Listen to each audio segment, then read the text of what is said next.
In this video, we'll model this corn cup building, which is the Marina City building in Chicago. These are circular balconies. So try to model them. This is what you see in my Rhino screen. So here's the logic of the geometry.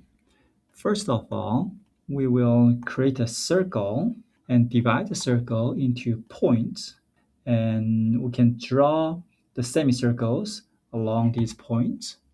To do that, we'll have to model these points. Let's look at from top view. So if I want to draw an arc, I can use this as a starting point, that as a second point, and third point, and that being the center of the arc. So these arcs will be joined together and extruded and copied along z-axis. So let's start from scratch. First, let's create a circle CNR, and let's use a radius of 30 and center point 0, 0, 0. So we got the base circle to work with. Now we can divide the circle. So use the divide curve component, divide circle into certain segments. Let's say start with a 20. If we want to divide into 20 segments, we need 40 points. So when we first link this to the number of division, we need to double the points, and you'll see why later, because half of them is for the center and the other half is for the start and end points of the arcs. We can right click on the end input, and inside the expression, put x multiplied by 2, and this x is used to refer to the input regardless of what the name of the input is. Although it's an n, we'll use x to denote the input. So in this case, the slider is 20, which is the number of arcs. We'll double that, and that's 40. So we have 40 points along the circle, and half of them are centers. The other half are the start and end points. So we got all the points. Now we need to split the points into two groups. One group for center, the other group for start and points. We can use dispatch component.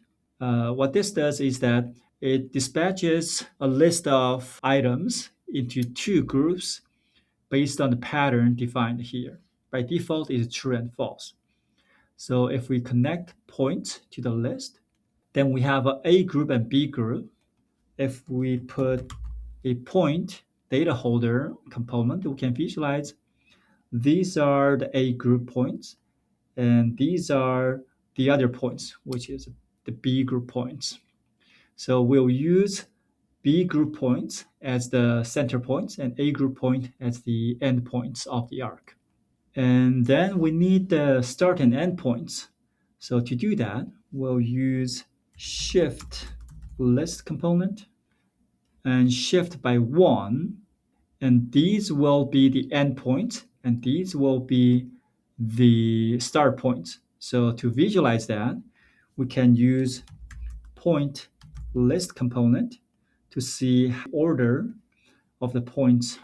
If I visualize the center points, you can see that if I make the text larger, so that is index 0 for the group of center points, and this is index 0 for the start points, and this is 0 for index the endpoints. Okay, now I'll delete this component to make it cleaner. So to create an arc, I need to move this point outwards at the distance of the radius. Let's calculate the radius using the distance component. So from the center points to all the start points, those are the distance values. And all of them are the same. In this case, is 4.7. Now I need a vector that is from the origin point to each of the centers. To do that, we can use vector to point, which creates vectors from the origin point, which is this point, to all of the center points. And let's unitize the vectors by setting the Boolean to true. Now I have all these vectors. Let's visualize what those vectors look like. So display, I have vector display, and place the vector here and use all of the center points as the anchor. And you can see that there are vectors pointing outwards from each of the center points. Now we just need to multiply this vector by the radius. To do that, we can just use simply the multiplication component. Now this is the size of the radius here. So that's the radius of this arc right there. Now we can move this point along this vector all the way to the tip of the vectors. To do that, we can just use add these center points by this vector. Now the points are at the tip of the vectors. Now we can draw arcs from the start points to the second point and the end points like that.